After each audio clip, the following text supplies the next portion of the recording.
Okay.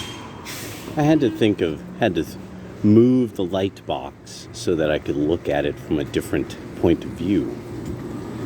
So, something that comes up a lot with when you hear criticisms of the Republicans, the conservatives, the idea of the hypocrisy of the Christians. One of the things that you're always hearing about, really, is this idea, or what inevitably comes up is, well, yeah, at some point they don't want to pay taxes for things that benefit everybody. But at this stage, let's look at who would the tax money go to. Like, really, let's just really take in a summary of this at this stage. So if we're supposedly sharing with the community, giving taxes for an important cause, for an important thing, it's going to be distributed by responsible people, right? And everybody, I mean, like, no matter who you are, you're counting on this to be true. So at this stage, the Democratic Party has successfully, Hillary Clinton's actions with the fall of Gaddafi, with taking over, with the help of helping the Pentagon fund Islamic jihadists so that they could cause chaos all across the Muslim world, supposedly to unseat Bashar Assad after they unseated Gaddafi. Two people who actually George Herbert Walker Bush wanted out. Then his son, George W. Bush, wanted to do this. But what's interesting is that as soon as black president's in office, everyone forgets that that was the agenda of the Pentagon, the Pentagon itself. So we're supposed to be sharing. These are supposed to be the responsible people that we give money to, because these are the people who care. Even though we know Libya has collapsed into such an immense collapse that it's actually caused cities full, what would be the equivalent in population of cities full of people, to leave the continent of Africa to go to Europe looking for some form of opportunity to not starve or not live in whatever situation they were in, wherever the hell they came from, which is all over an entire continent that Europe could fit into over 5 times. So this is a huge amount of land that these people are also coming from, with stories from bunches of different countries.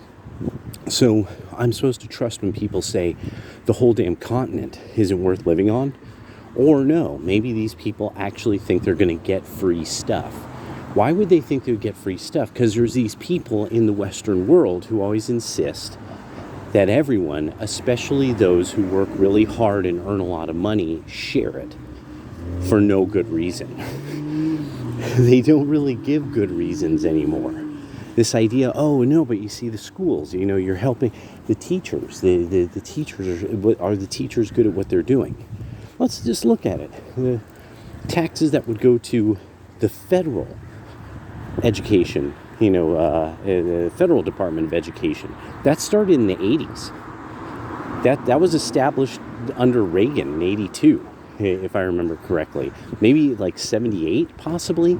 But so most of the best accomplishments of the United States happened by people who were not educated while it was a federally regulated system. It was regulated state by state by state. So in every state, people taught their children what they thought in that state made sense. So this argument, no, but you should pay the federal government a bunch of money or the kids won't be able to read. There's not really evidence for this when you look at the majority of American history. When it comes to oh, well, then think of all these countries that are going to go bonkers if we just don't hand out money to them. Do we even have evidence of that? And compared to what? The other people's countries are going to get worse if we don't send them foreign aid. Compared to what? At this stage, compared to what? And also, what's about to come out is the whole thing about how foreign aid a whole bunch of foreign aid just gets turned into obviously military training, depending upon who you give it to. Or it's because it's what it is that without this goofy form, this faux altruism that is insisted upon, only this is again mom brain, liberal white girl mind, college educated people thinking, that during the best times of America's history, none of this is how this was done. It was all done at local levels by local organizations, many of which lasted so long they changed names and they become like major institutions or even corporations because they were so successful in helping people.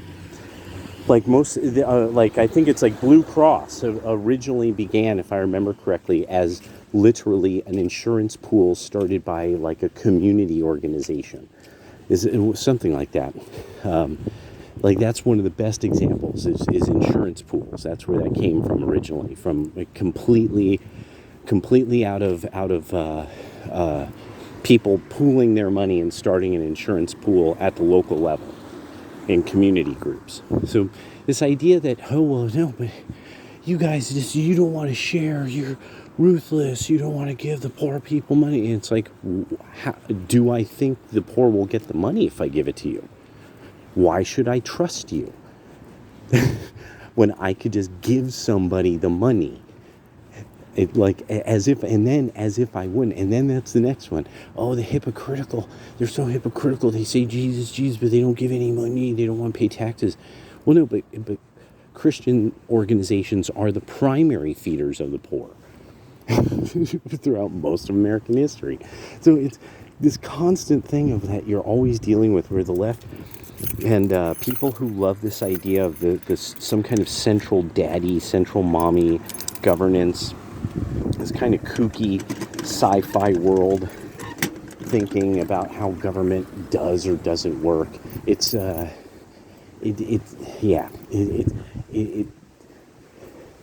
there's no record of anything working that centralized. Nothing that centralized works very well for very long. Period. So, yeah, there we go.